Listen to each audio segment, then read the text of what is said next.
Welcome back to the Young Professional video blog, sponsored by Dale Carnegie Training and Dixon Schwabel. Today our guest is an individual who was educated in the basement of the New York City school system. He went to teach in that district. From teaching, he became a principal. Now he is the Rochester City School District Superintendent. Please welcome Jean-Claude Brizard. Thank you for coming, Jean-Claude. Thanks, Herb. Thank you for having me. The Rochester City School District is such a large organization. What do you think a young professional has to do to be able to stand out that's into that organization to the positive light? You know, one of the things that we work very hard to do is to create a ladder for young professionals to actually grow in the organization. So really it's about working hard. It's about making sure you know your craft really, really well, and volunteering for those projects and those things that the average person will not normally do. So tell me a little bit more about what you mean, volunteering for jobs that no one else would volunteer for. Absolutely. Let me give you one very specific example. Mary Doyle, who's on my cabinet, I believe Mary just turned 30.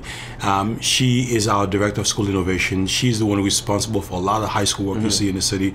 When she was teaching in Boston, she was the one who volunteered to be part of the Civil Rights Project. She volunteered to work in the Boston pilot schools. So whenever there was something that perhaps the average teacher would not normally be interested in, she was the one going for more training. She was the one volunteering to be part of a committee, to be part of a task force, and that got her to be recognized by the Boston Public Schools and really give her the opportunity to really enter those kinds of programs that give her the opportunity to be an administrator, to move up the ranks, and now to be on a cabinet level position in a very large district at the age of 30. Think about that. So it really was about getting into those places where perhaps folks were too busy in terms of working every single day, doing their normal routine, their normal work day, but she jumped into those opportunities that got her the recognition to be where she is today.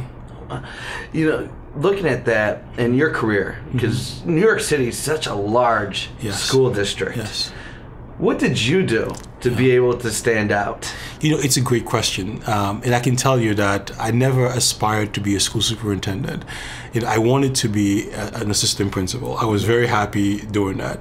But I worked hard as a teacher. My assistant principal knew I was the guy who came in with a tie. While everyone else is wearing perhaps jeans and a pair of sneakers, I was wearing a jacket, I was wearing a tie. I really worked hard. I asked for help when I knew I couldn't. So I became a sort of a mentee to my assistant principal very quickly. So when the job was going to be opening for a mid-level manager position in my school, he recommended me to my principal. So very quickly, I caught the eye of this individual, and that helped me be where I was as an assistant principal. And as an AP, as a principal, I also worked hard and kept volunteering for those projects that people wouldn't volunteer for.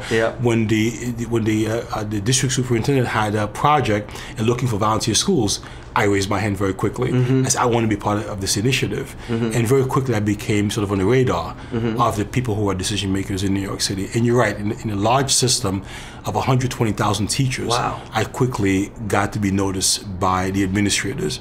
And for me, that was a huge bonanza. And I can tell you, Herb, I have never applied for a job in my life except for this current job that I have today.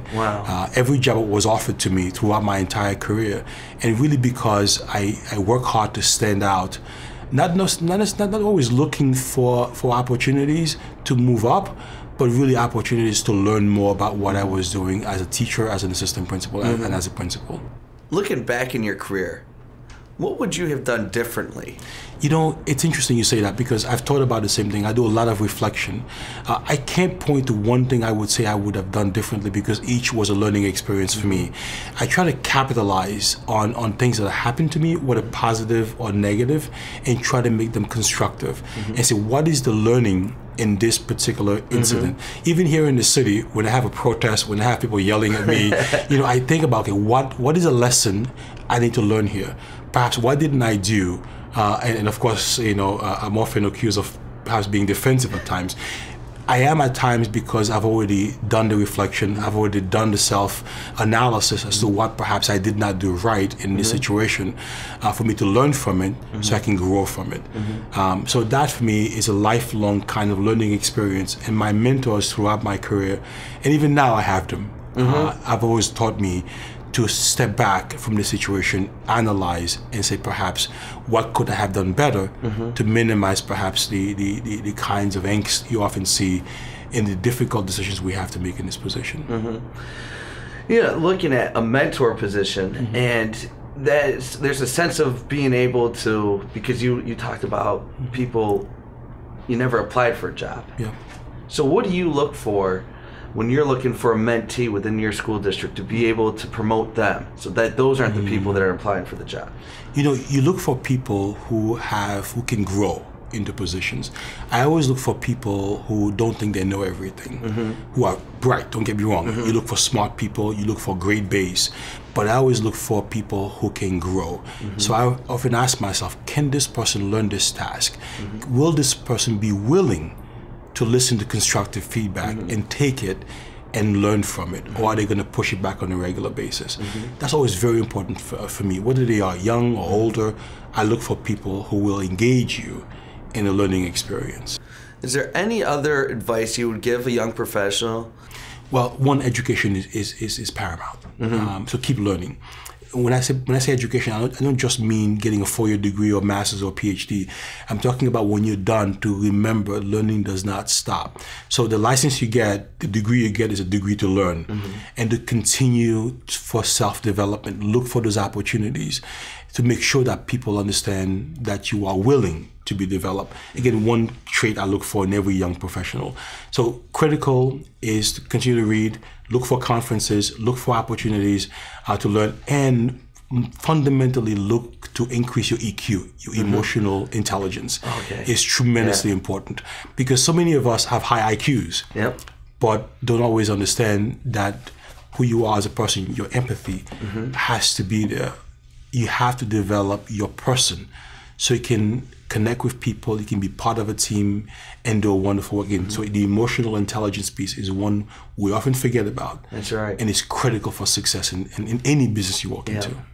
What kind of success do you think a young professional would get if they start focusing on that EQ? Oh, it's unlimited. Think about it, it's unlimited. Because one, you have to have intelligence to do any kind of work. But if you are emotionally intelligent, then the self-reflection comes in naturally. The ability to connect with people comes naturally.